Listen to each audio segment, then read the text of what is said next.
सोचो जरा एक ऐसा गैजेट जो 2000 साल पहले बनाया गया था। उस समय ना इलेक्ट्रिसिटी थी ना कंप्यूटर्स थे, लेकिन फिर भी वो मशीन आज के मॉडर्न कंप्यूटर्स जैसी कैलकुलेशन कर सकती थी। एक ग्रीक शिपरैक के अंदर समुद्र की गहराई में छुपा हुआ था एक टूट चुका पुराना ब्रॉन्ज गियर से बना डिवाइस। शुरू में लगा कि कुछ खास नहीं है, लेकिन जब साइंटिस्ट ने उसे डिटेल में स्टडी किया तो हर किसी का दिमाग घूम गया। वो कोई मूर्ति या सिंपल मशीन नहीं थी, बल्कि एक एशियन एनालॉग कंप्यूटर था। एक ऐसी मशीन जो चांद के घटने, ग्रहण और ग्रहों की पोजीशन सब कुछ एक्यूरेटली प्रेडिक्ट करती थी। ये था अंत की तरह मैकेनिज्म, एक लॉस्ट टेक्नोलॉजी, एक एंशिएंट पजल जिसका जवाब हजारों सालों से छुपा हुआ था। जब दुनिया ने इस डिवाइस के सीक्रेट्स डिकोड किए, तब एक ही सवाल हर साइंटिस्ट के दिमाग में आया, ये कैसे हो सकता है? उस समय जब कोई कंप्यूटर्स नहीं थे, किसी को दूसरे प्लैनेट्स के बारे में पता तक नहीं था, फिर उन्होंने कैसे कैसी टेक्नोलॉजी बना दी जो दूसरे प्लैनेट्स के बारे में बता सके। आज हम एक्सप्लोर करेंगे एक ऐसी मशीन की कहानी जो शायद प्रूफ है कि एशियन दुनिया हमसे ज्यादा स्मार्ट थी। तो आइए जानते हैं मोस्ट मिस्टीरियस एशियन टेक्नोलॉजी के बारे में आज के इस वीडियो में।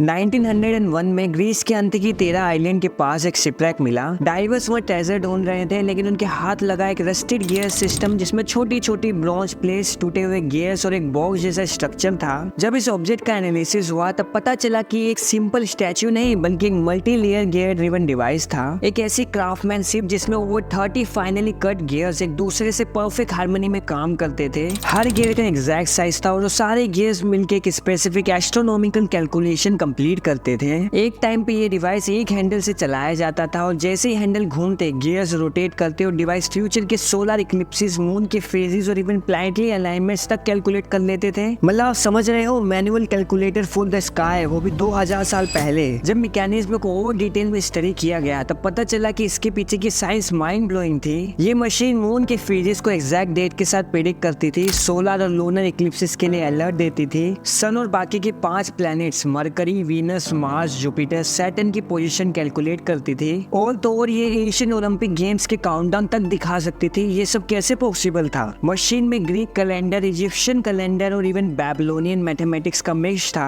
और इसका डिजाइन फॉलो करता था मेटोनिक साइकिल, जो 19 सालों में मून और सन दोनों का अलाइनमेंट रिपीट करता है। ये बताता है कि एशियन ग्रीक्स के पास एक एडवांस्ड एस्ट्रोनॉमिकल अंडरस्टैंडिंग थी जो उन्होंने मैथ्स और मैकेनिक्स के जरिए डिवाइस में डाल दी थी। सबसे बड़ी बात ये थी कि ऐसी डिवाइस पूरे एशियन वर्ल्ड में और कहीं नहीं मिली। ना इंडिया, ना चाइना, ना इजिप्ट में किसी भी सिविलाइजेशन में इतनी एडवांस मैकेनिकल इंजीनियरिंग का कोई रिकॉर्ड नहीं है। मॉडर्न साइंस के हिसाब से ऐसा कॉम्प्लेक्स गियर सिस्टम यूरोप में सिर्फ 14th सेंचुरी के बाद आया, जब मैकेनिकल क्लॉक्स इन्वेंट हुई। यानी अंत की तरह मैकेनिज्म अपने टाइम से कम 300 साल आगे था। ये बात हिस्टोरियंस के लिए शॉकिंग थी, क्योंकि इसका मतलब था कि एशियन ग्रीक में एक ऐसा इंजीनियरिंग जीनियस था जिसका काम हमें अभी तक समझ नहीं आया है। 21st सेंचुरी में जब साइंटिस्ट ने एक्सरे टोमोग्राफी और 3D इमेजिंग की मदद से इस मैकेनिज्म को स्कैन किया, तब उसके अंदर लिखी इंस्क्रिप्शंस देखी जिसमें एशियन ग्रीक में इंस्ट्रक्शंस लिखे थे। रिसर्चर्स ने दिखाया कि डिवाइस में 2 मेन डायल्स थी, एक सोलर डायल जो सूर्य की मोशन को ट्रैक करती थी और दूसरी लूनर डायल जो मून के फेजेस और इक्लिप्सिस को प्रेडिक्ट करती थी। ये मैकेनिज्म इंस्ट्रक्शन मैनुअल के साथ आता था, जस्ट लाइक मॉडर्न डिवाइस, जिसमें आपको उसे कैसे यूज करना है उसकी मैनुअल भी दी जाती है। आज भी साइंटिस्ट इस पर रिसर्च कर रहे हैं और हर नए स्कैन में नए लेयर्स मिलते जा रहे हैं, जो प्रूफ करता है कि इस डिवाइस के मल्टीपल वर्जन या प्रोटोटाइप भी हो सकते हैं। लेकिन हमारे पास सिर्फ एक ही वर्जन है, क्योंकि शायद बाकी सब डिस्ट्रॉय हो चुके हैं या समुद्र के नीचे छुप गए हैं। तो सवाल ये उठता है कि अगर एक मशीन 2000 साल पहले बन सकती थी, तो क्या और भी एडवांस टेक्नोलॉजीज कहीं छुपी हुई है? क्या अंत की तरह मैकेनिज्म एक एक्सेप्शन था या फिर एक लॉस्ट एडिशन का पार्ट? क्या हमारी पुरानी सिविलाइजेशन हमसे ज्यादा इंटेलिजेंट थी या हमने सिर्फ उनकी कहानियों का एक टुकड़ा समझा है? ये मशीन हमें सिखाती है कि जो हम हिस्ट्री के बारे में जानते हैं वो शायद उसकी सिर्फ एक सरफेस लेयर है। एक मशीन जो गैलेक्सीज की मोशंस को ट्रैक कर सकती है बिना इलेक्ट्रिसिटी, बिना कंप्यूटर, बिना स्क्रीन के, सिर्फ गियर्स और ब्रॉन्ज से। क्या ये सिर्फ एक मशीन थी या एक मैसेज फ्रॉम पास्ट? अगर आपको ये वीडियो इंटरेस्टिंग लगी हो तो वीडियो को लाइक करो, कमेंट में बताओ आपको कौन सी और मिस्ट्री के बारे में जानना है। तब तक के लिए मिलते हैं नेक्स्ट वीडियो में एक नई एशियन मिस्ट्री के साथ। धन्यवाद।